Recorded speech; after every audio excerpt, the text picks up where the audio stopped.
आप लोग इससे पहले वीडियो देख चुके हैं जिसमें चैप्टर को पढ़ाया गया है क्लास 8 का सूर के पद, जिसके कवि हैं सूरदास जी। तो पूरे चैप्टर को पढ़ा के मैंने आप लोग को दिखा दिया है, तो वो आप ज़रूर देखिएगा। डिस्क्रिप्शन बॉक्स में लिंक दिया हुआ है, इंग्लिश का भी वीडियो इस चैनल पे आता है। और मैं अभी आप लोगों को सूर के पद यानी कि पार्ट 1 का वस्तुनिष्ठ प्रश्न कराने जा रही हूँ। आप देख लीजिए और अपने फ्रेंड्स में ज़रूर शेयर कीजिएगा इसे, और सब्सक्राइब भी कीजिएगा इस चैनल को। बहुत अच्छी तरह से चैप्टर को समझाया गया है। आइए वस्तुनिष्ठ प्रश्न करते हैं। अनाथ होकर कवि कहाँ बैठा है? तो पेड़ की डाल पर, छत पर, कहाँ, सड़क पर और नाव में। तो पेड़ के डाल पे ही तो जो है कवि बैठा था ना, अनाथ होकर। दूसरा प्रश्न है, कवि प्रसन्न होकर किसका जय जयकार करता है? बहेलिए का, सर्प का, ईश्वर का और पक्षी का। जब वो बच जाता है तो ईश्वर की जय जयकार करने लगता है। सुमिरत से क्या संकेत मिलता है? सुमिरत यानी कि सुमिरत का मतलब क्या होता है? संकेत ये मिलता है यानी कि मतलब क्या होता है? दर्शन करना, ईश्वर का नाम लेना, तीर्थ करना, पूजा करना। तो जब वो बच जाता है तो बच्ची वो किसका नाम लेता है? ईश्वर का नाम लेता है। सर्प को दूध पिलाने का त्योहार किस दिन मनाया जाता है?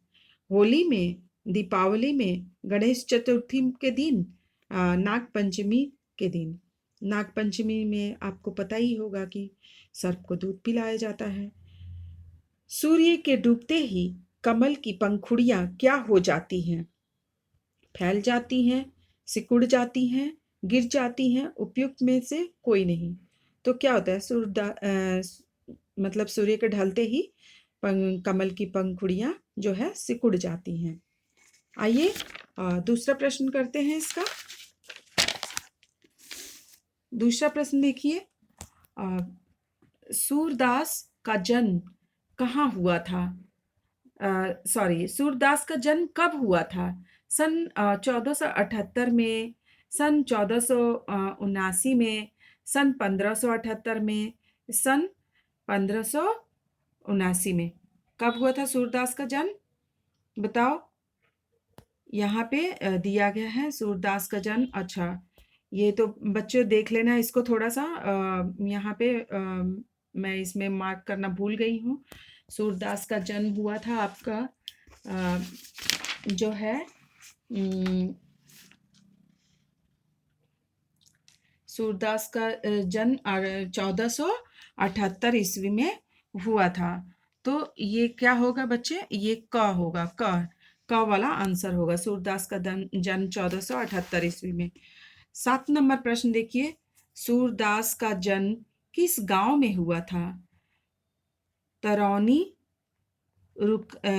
रुनकता, ब्रज, गोकुल। तो कहाँ पे हुआ था? रुनकता में हुआ था। सूरदास के गुरु कौन थे? सूरदास के गुरु रामानंद, कबीर, वल्लभाचार्य, विठल दास। कौन थे? वल्लभाचार्य थे। सूर्य किसके भक्त थे? कृष्ण के, कंस के, नंद के, यशोदा के। तो सूरदास कृष्ण के अनन्य भक्त थे, आप लोग को पता ही होना चाहिए। क्वेश्चन नंबर 10 देखिए, सूरदास जी की मृत्यु कब हुई थी? सन 1563 में, 1663 में, 1763 में और 1863 में। तो कब हुई थी बच्चों? 1563 में। और सूरदास की मृत्यु कहाँ पे हुई थी? मतलब किस जगह पे? मिथिला में, गोवर्धन के निकट परसौली गांव में, ब्रज में, काशी में। तो गोवर्धन के निकट परसौली गांव में। एक और प्रश्न है, खल शब्द का अर्थ क्या होता है? पढ़ा था ना हमने, खल काली कमरी पे चढ़े न दूजा रंग। वो खल क्या यानी कि दुष्ट, विवेकवान भी नहीं, दयालु भी नहीं, दुष्ट।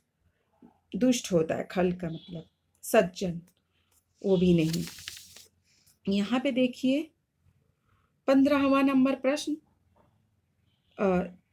14वां नंबर प्रश्न, किसके कृपा से बहेलिया तथा बाज दोनों खत्म हो गए? कवि के, माता यशोदा के, प्रभु के, यशोदा के? नहीं, प्रभु की कृपा से जो है बहेलिया खत्म हो जाता है। किसी पवित्र गंगा जल से में स्नान कराने से कोई लाभ नहीं होता। कुत्ते को, बहेलिए को, कवि को, बाज को? तो कुत्ते को। कठोर पत्थर पर किसका कोई असर नहीं पड़ता? जल का, विमुख लोगों का, वाण का, कवि का? तो वाण का जो है वो पत्थर पे असर नहीं पड़ता है। अब यहाँ पे देखिए प्रश्न नंबर 17। बच्चों यहाँ पे ज़्यादा प्रश्न किया हुआ है, जितने आप लोग के चैप्टर्स में नहीं है उससे ज़्यादा। माता यशोदा किसे सुला रही हैं? बहुत आसान है, वो कृष्ण को सुला रही हैं। अरुण शब्द का अर्थ क्या है? अरुण शब्द का अर्थ है लाल। लोचन शब्द का अर्थ क्या है? आंख। अब चलिए करते हैं हम लघु उत्तरीय प्रश्न। लघु उत्तरीय प्रश्न में क्या है बच्चों? देखिए आप, कवि किससे प्रार्थना करता है? तो बच्चों हमने अभी वस्तुनिष्ठ प्रश्न किया, एमसीक्यू जिसे इंग्लिश में कहते हैं। तो बच्चों आप डिस्क्रिप्शन बॉक्स में जाके देखिएगा, इंग्लिश के वीडियो का भी लिंक दिया हुआ है और हिंदी के भी चैप्टर्स, ये सारे क्लास को आपको मिलेंगे यहाँ इस चैनल पे। अपने फ्रेंड्स में शेयर, सब्सक्राइब कीजिएगा और बेल आइकन वाली घंटी जरूर दबाइएगा। तो आइए लघु उत्तरीय प्रश्न पढ़ते हैं। कवि किससे प्रार्थना करता है? कवि ईश्वर से प्रार्थना करता है। जब वो फंस जाते हैं, पक्षी के रूप में कवि अपने आप को मानते हैं कि वो पेड़ से न उतर पा रहे हैं, न चढ़ पा रहे हैं, बहेलिया उन्हें क्या कर रहा, मारने को तैयार है। बाण कौन साधता है? बाण बहेलिया साधता है। मन को किसका साथ छोड़ देने के लिए कहा गया है? तो मन को उन लोगों का साथ छोड़ देने के लिए कहा गया है जो ईश्वर की भक्ति नहीं करते। नास्तिक लोगों को, नास्तिकों के लिए कहा गया है। अब पैपान पर भी कौन विष त्याग नहीं करता? तो पैपान का अर्थ क्या है? मतलब सर्प को चाहे जितना भी आप दूध पिला लो, परंतु वो अपना जो है विष का त्याग नहीं करता। तो इसका आंसर क्या होगा बच्चों? कि पैपान कराने पर सर्प अपने विष का त्याग नहीं करता। गंगा नहलाने की बात किसके लिए की गई है? तो उत्तर क्या है इसका? कुत्ते के लिए गंगा नहलाने की बात कही गई है। नंबर 6 देखिए, कवि के अनुसार कौन कभी ईश्वर भक्त नहीं हो सकता? तो हमारा आंसर क्या होगा?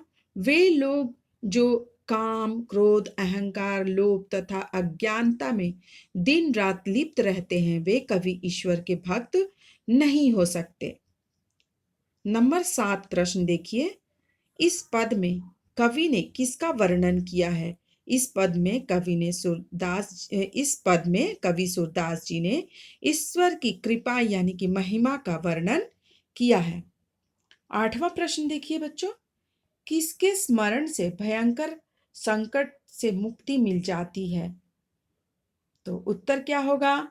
भयंकर संकट से मुक्ति ईश्वर के स्मरण से मिल जाती है। तो हमें कुछ भी दुख तकलीफ आता है तो हम क्या करते हैं? भगवान को ही तो याद करते हैं। तो यहाँ पे कवि क्या कह रहे हैं कि ईश्वर के स्मरण से जो है हमें मुक्ति मिलती है संकट की घड़ी में। कौन असहाय होकर वृक्ष की डाली पर बैठा हुआ है? पक्षी असहाय होकर वृक्ष की डाली पर बैठा हुआ है। 10वां नंबर प्रश्न देखिए बच्चों। 10वां नंबर हमारा प्रश्न है, कौन ऊपर छिपा बैठा था? ऊपर बाज छिपा बैठा था। किस परिणाम स्वरूप बहेलिये के हाथ से बाज जो है छूट जाता है, बाण छूट जाता है, सॉरी। तो यहाँ पे उत्तर क्या होगा बच्चों? ईश्वर की कृपा से सर्प बहेलिये को क्या करता है? सर्प ने बहेलियों को डस लिया, जिसकी वजह से उसके हाथों से है जो धनुष पर रखा हुआ बाण छूट गया। कवि प्रसन्न होकर क्या कहता है? अगला प्रश्न हमारा 12वां नंबर। कवि प्रसन्न होकर क्या करता है? कवि प्रसन्न होकर ईश्वर की जय जयकार करते हैं। किसके शरीर में सुंदर आभूषण व्यर्थ हैं? सुंदर आभूषण बंदर के शरीर में व्यर्थ हैं। बोलते हैं ना, बंदर के गले में मोतियों की माला। तो बंदर के गले में मोतियों की माला पहना दोगी तो वो क्या करेंगे? बंदर उसको तोड़ ताड़ के एकदम उसी वक्त बराबर कर देंगे, उनको उसका कीमत नहीं मालूम। 14वां प्रश्न देखिए बच्चों। किस प्रकार के लोगों के स्वभाव को नहीं बदला जा सकता? नास्तिक लोगों के स्वभाव को नहीं बदला जा सकता। बालक कृष्ण की किस क्रिया को देखकर तीनों लोग कांपने लगते हैं? तो इसका उत्तर क्या होगा? बालक कृष्ण की सोने की क्रिया को देखकर प्रलय की संभावना से डर से कांपने लगते हैं। बोलते हैं ना, जब भूकंप आता है तो भगवान ने करवट फेरा है, ऐसा बोलते हैं, मान्यता है ऐसे। तो जो है उनकी सोने की गति को देखकर तीनों लोग जो है वो डर से कांपने लगता है। 16वां प्रश्न है बच्चों। कृष्ण के सांस लेते समय उनका हृदय किस प्रकार का लगता है?